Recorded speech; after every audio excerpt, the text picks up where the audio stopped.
আজি মহামান্য additional district and session জাজ আদালতে দুটা কেছত ক্রমে 5 জন আসামিক মানে দোষী সাব্যস্ত করেছে। তার মাজত session case number 184 2018, Bijni PS case number 364 2014 under section 120B 302 392 IPC.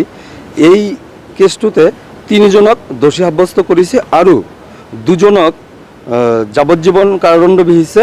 তার মাজত হল এজন জাকির হুসেন আর এজন হল মজিদ আলী। আর এজন আসামি one of the accused Asmat Ali তেখেতক 7 বছরের কারণে কারাদণ্ড দিচ্ছে আর লগতে 2 জনক ইকুইটেল দিচ্ছে।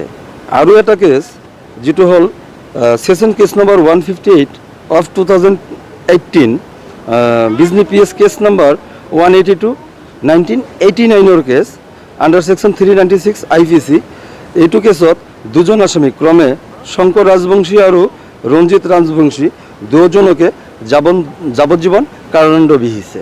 এতিয়া যদি আসামিসকলে এগ্রিভ হৈ থাকে মহামান্য আদালতৰ জাজমেণ্টত, সিহঁতৰ ওচৰত মানে পথ খোলা আছে, সিহঁতে এপিল কৰিব পাৰে। এইখিনি মোৰ ক'বলগীয়া। ইয়াৰ উপৰে মই একো নাজানো।